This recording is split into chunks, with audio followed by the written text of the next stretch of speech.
নমস্কাৰ বন্ধু বান্ধৱীসকল, মই মনালিছা আৰু মোৰ চেনেললৈ আপোনালোকক আদৰণি জনাইছোঁ পুনৰ আন এটি নতুন ভিডিঅ'ৰ সৈতে। হেল্ল' গাইজ, কি খবৰ?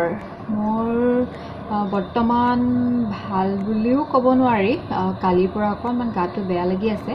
তথাপিও আপোনালোকৰ আগত কিবা এটা শ্বেয়াৰ কৰিব মন গ'ল, সেইকাৰণে কেমেৰাটো হাতত তুলি ল'লোঁ। যিহেতু এতিয়া পূৰা গৰমৰ ছিজন আৰু সেইকাৰণে গৰমৰ দিনত আমাৰ মহিলাসকলৰ, পুৰুষসকলৰো হয় কিন্তু পুৰুষসকলে ইমান ফিল নকৰে, চুলিৰ সমস্যা, ছালৰ সমস্যাই আমাৰ মহিলাসকলকেই হওক বা ছোৱালীসকলকেই হওক যথেষ্টখিনি চিন্তাত পেলাই, নহয় জানো? এতিয়া দেখিছেনে বাৰু, আগতে মোৰ যেনেকুৱাখিনি চুলি আছিলে, কিন্তু মানুহৰ বয়সৰ লগতো কথা নেকি, যেতিয়া মই হায়াৰ ছেকেণ্ডেৰীত পঢ়ি আছিলোঁ তেতিয়া মোৰ চুলি যত্ন নল'লে একো কথা নাছিলে, বিৰাটেই ধুনীয়া আছিলে। কিন্তু এতিয়া বয়স হৈ আহি আছে, যেতিয়া ল'ৰাটো জন্ম হ'ল, ল'ৰাটো জন্ম হ'ব পৰা মোৰ চুলি একেবাৰেই গতি নাইকিয়া হৈছে আৰু বহুতেই বেয়া হৈ গৈছে। কি ক'ব, উপায় নাই। কিন্তু এটা উপায় আছে, আমি যত্ন ল'ব লাগিব। কিন্তু সেই যত্নটো ল'বলৈ ইমানেই এলাহ লাগে, তাত এতিয়া গৰমৰ দিন নহয় জানো? গৰমৰ দিনে কিবা কিবি লগাই থাকিবলৈ অকণমান কষ্ট পাওঁ আৰু আপোনালোকৰো চাগে তেনেকুৱাই হয়, মহিলাসকলৰ বহুতৰেই। যি কি নহওক, আজি ভাবিছোঁ অকণমান হেয়াৰ কেয়াৰ কৰিম আৰু আপোনালোকৰ আগতো শ্বেয়াৰ কৰিম। আজিকালি কিবা এটা কৰিলে দেখোন আপোনালোকৰ আগত শ্বেয়াৰ কৰিব মনেই যায়, কিয় নাজানো। কিবা এটা কাম, অকণমান স্পেচিয়েলি কিবা এটা কাম কৰিব গ'লেই কেমেৰাটো হাতত তুলি ল'ব মনেই যায়। সেইকাৰণে ভাবিলোঁ এই মই আজি যিটো হেয়াৰ কেয়াৰ ল'ম আপোনালোককো দেখুৱাওঁ আৰু আপোনালোকৰ কাৰণেও ভাল হ'ব মোৰ লগতে। সেইকাৰণে এতিয়া আপোনালোকক দেখুৱাম মই কেনেকৈনো আজি হেয়াৰ কেয়াৰ ল'ম। বহুত দিনেই হ'ল লোৱা নাই। যেতিয়া মহিলাসকলেতো গম পাইছে চাগে, প্ৰেগনেঞ্চি টাইমত আমাৰ চুলি ইমানেই প্ৰব্লেম দিয়ে, নহয় জানো? এইফালে চুলি ফাটিব, শুকান হৈ যাব আৰু এইফালে তালু ওলাই যাব, মানে বিভিন্ন ধৰণৰ সমস্যাৰে কি ক'ব আৰু। কিন্তু আমি যত্ন ল'ব লাগিব, যত্ন নিতান্তই প্ৰয়োজনীয়। আজি সেইকাৰণে অকণমান দেখুৱাম আপোনালোকক। আৰু এইখিনিতে কথা এষাৰ কওঁ, কি ক'ব, এইকেইটা নিউজ চাবই নোৱাৰি। এই কৰোণা পাছতে আহিলে বানপানী, খহনীয়া, উপায় নাইকিয়া হৈ গৈছে ৰাইজৰ। কিমান কি মানে মানুহে হেডেক ল'ব, ভাবিলেই আচৰিত লাগিছে। আমাৰ যিবিলাক জেগাত পানী হোৱা নাই, আমি সেইখিনি অনুভৱ কৰিব পৰা নাই। যিবিলাক জেগাত বানপানীয়ে মৰমৰ ঘৰখনকে উটুৱাই লৈ গৈছে, যিবিলাক মানুহে এমুঠি ভাতৰ কাৰণে হাহাকাৰ কৰি ফুৰে, তেওঁলোকৰ বাসস্থানটোৱে যদি, মৰমৰ ঘৰখনেই যদি পানীত উটুৱাই লৈ যায়, কেনেকুৱা এটা পৰিস্থিতি হ'ব পাৰে এবাৰ ভাবি চাওকচোন। কিবা উপায় নাইকিয়া নিচিনা হৈছে মানুহবোৰৰ ন? ভাবিলেই মানে কিবা দুখ লগা, ভাবিলেই ভয় লগা পৰিস্থিতি। ক'ৰবাৰ মথাউৰি ছিঙিছে। মই যেতিয়াৰ পৰাই বুজি উঠিছোঁ, যেতিয়াৰ পৰাই বানপানী কি বুজি উঠিছোঁ, তেতিয়াৰ পৰাই দেখি আছোঁ যে মানুহৰ অসমৰ সমস্যা কিমান, আৰু বিশেষকৈ বানপানী, বাৰিষাৰ বানপানীয়ে মানুহক প্ৰত্যেক বছৰে হাহাকাৰ আৰু প্ৰত্যেক বছৰে জুৰুলা কৰি আহিছে। সেইকাৰণে চৰকাৰলৈ মোৰ এটাই বিনম্ৰ অনুৰোধ যে আপোনালোকে প্ৰত্যেক বছৰেই অকল একোখন মানে জেগাত, একোখন ঠাইত অকল বানপানীৰ সময়ত অকণমান সহায় আগবঢ়াই, ৰিলিফ দি, কিবা চাউল এমুঠি, দালি এমুঠি, কিবা অকণমান দি আপোনালোকৰ কৰ্তব্য যাতে শেষ নকৰি আপোনালোকে বানপানীৰ সমস্যাটো আপোনালোকে দূৰ কৰি নিয়ক, তাৰে এটা অনুৰোধ চৰকাৰলৈ। হাতযোৰ কৰি কৈছোঁ আপোনালোকক সেয়া অনুৰোধ, কিয়নো আপোনালোকৰ বাৰু বেয়া নালাগেনে? ইমান আলৈ-আথানি হৈছে, নিউজবিলাক চাওঁ, কিমান দুখ লগা নিউজ। সৰু ল'ৰা ছোৱালীৰ পৰা আদি কৰি ডাঙৰ মানুহেই, সৰু ল'ৰা ছোৱালী মথাউৰিত থাকিবলগীয়া হৈছে, মহে খাইছে, দাহে খাইছে। কি ক'ম আৰু, উপায় নাই।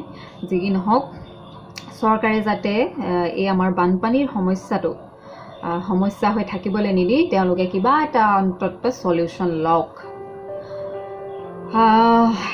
সেইটো বাৰু চেপ্টাৰ এতিয়া বাদ দিছোঁ। এতিয়া আহোঁ আমাৰ হেয়াৰ কেয়াৰ, নহয় জানো? সেইবোৰ আমি আৰু নিমিত্তহে মাত্ৰ, আমি মিডল ক্লাছ ফেমিলিৰ মানুহ, আমিনো কি কৰিব পাৰিম? সাধাৰণ দুই এঘৰক আমি সাহায্য প্ৰদান কৰিব পাৰিম, তাৰ বাদে আমিতো একো কৰিব নোৱাৰোঁ। আমাৰ হাতত একো চলিউশ্যন নাই, কিয়নো টকা নাই আমাৰ হাতত। টকা থাকিলে মানুহে কৰিব নোৱাৰা কাম কি আছে?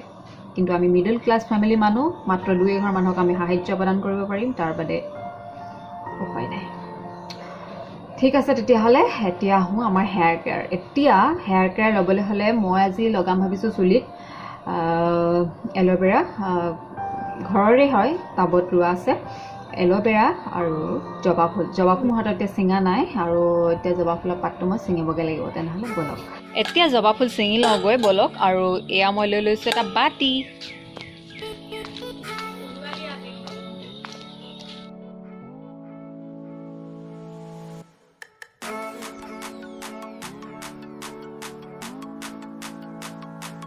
এইজোপা দেখিছেনে বাৰু জবা ফুল, আৰু এইজোপা ৰঙা ৰঙা জবা হয়।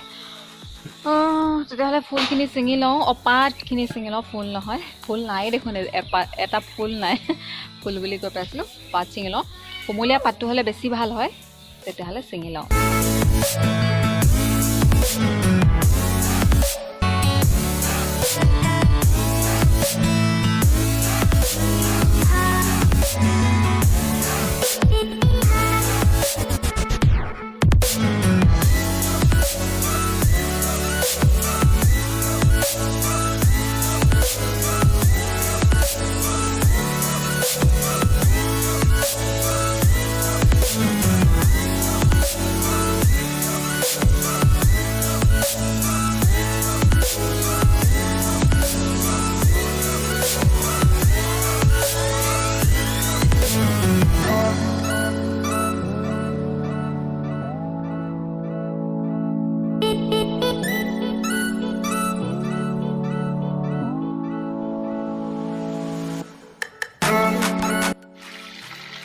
এতিয়া পাতকেইখিলা অকণমান ভালকৈ ধুই ল'ম।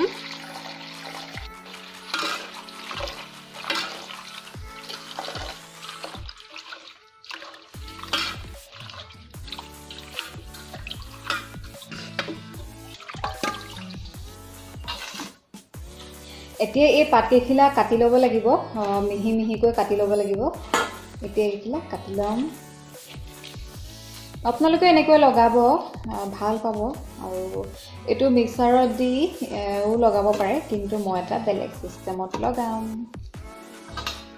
কেঁচিখন ওচৰতে আছিলে, এল'ভেৰা কাটিবলৈ আনিলোঁ। কেঁচিখন ওচৰতে পালোঁ, এইখনে কাম চলাই দিওঁ আকৌ এবাৰ কটাই বিচাৰি থকাতকৈ, মানে কাম চলিলেই হৈ গ'ল আৰু, মুঠতে চলিব লাগে কাম।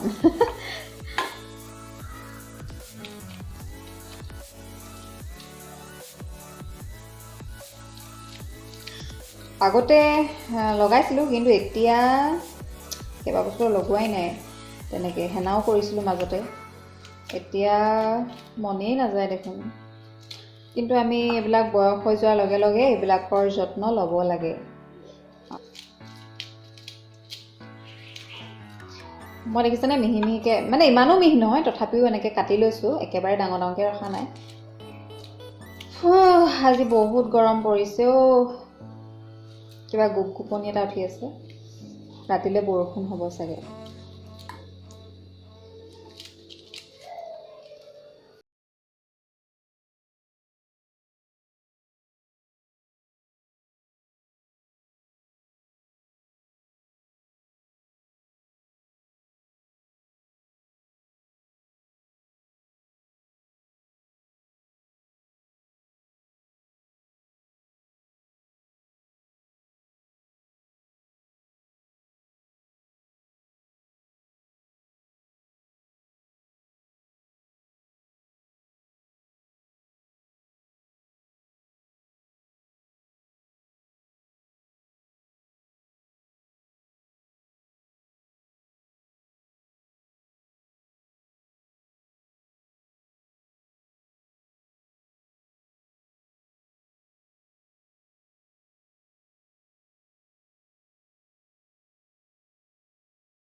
কৰে চুলিখিনি আৰু যদি আপোনালোকে স্কিনত লগাব পাৰে তেনেহ'লে ভালেই কথা ময়ো চান্স পাওঁতে অকণমান স্কিনতো লগাই লওঁ কিয়নো এইবোৰ কাম কৰিবলৈ অকণমান এলাহো লাগে সেইকাৰণে আজি লগাইছোঁ যেতিয়া চুলিত স্কিনতো অকণমান লগাই লৈছোঁ আৰু আপোনালোকে এনেকৈ মাজে সময়ে লগাই থাকিব ভাল পাব আৰু স্কিন আৰু হেয়াৰ বহুতেই ভাল হ'ব বুলি মই ভাবোঁ সেইকাৰণে লগাবচোন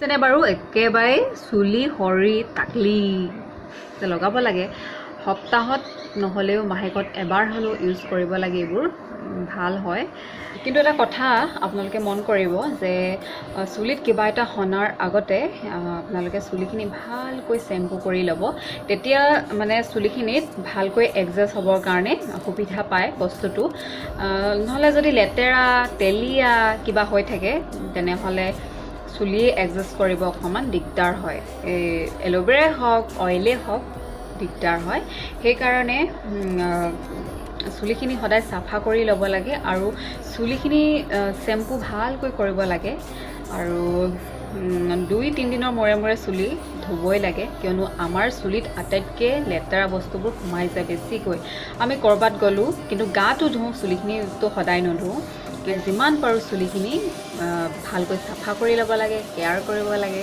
নহয় জানো ধুনীয়াকৈ আমাৰ এইখিনি ওলাই গৈছে জবা ফুলৰ পাতৰ পৰা যিটো মানে বিজলখিনি ওলায় আৰু এই বিজলোৱাখিনি ওলাই গৈছে ধুনীয়াকৈ আৰু এতিয়া আমি চুলিত সানিবৰ কাৰণে ৰেডি কৰিছোঁ আৰু এইখিনি আমি চেকনিৰে চাকি ল'ব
দেখিছেনে কিবা এটা জিলিকনি এটা মাৰিছেনে মই কিন্তু জবা ফুল আৰু এল'ভেৰা পাতটো লগোৱা আগত এটা পাইছিলোঁ চুলিখিনিত আৰু এতিয়াও অকণমান হ'লেও ডিফাৰেঞ্চ এটা পাইছোঁ যিহেতুকে আপোনালোকৰ আগত শ্বেয়াৰ কৰিছোঁ কিবা এটা কোমল কোমল লাগিছে আৰু চুলিখিনি সঁচাকৈ কিবা এটা ভাল লাগিছে সেইকাৰণে আপোনালোকক কৈছোঁ আপোনালোকেও পাৰিলে লগাব মাজে মাজে মই আজিতো লগালোৱেই যি কি নহওক আজি ভিডিঅ'টো ইমানতে সামৰি দিম আৰু যদি ভিডিঅ'টো চাই ভাল পালে তেনেহ'লে কি কৰিব লাগে আপোনালোকেতো জানেই নিশ্চয় লাইক এটা কৰি দিব আৰু কেনেকুৱা পালে আপোনালোকে কমেণ্ট কৰি জনাব আৰু যিসকল ভিউৱাৰ্ছ এতিয়ালৈকে মোৰ চেনেলটো ছাবস্ক্ৰাইব কৰা নাই তেনেহ'লে প্লিজ ছাবস্ক্ৰাইব কৰি দিব মোৰ চেনেলটো আৰু কাষতে থকা বেল আইকনটো প্ৰেছ কৰি অল কৰি দিব তেতিয়াহে মই এতিয়া নতুন নতুন ভিডিঅ'বোৰ আপোনালোকে সহজতে পাব নহয় জানো আৰু যিসকলে মোৰ ভিডিঅ'টো শেষৰলৈকে চাইছে তেওঁলোকক অশেষ অশেষ ধন্যবাদ তেনেহ'লে আজি লৈছোঁ বাই বাই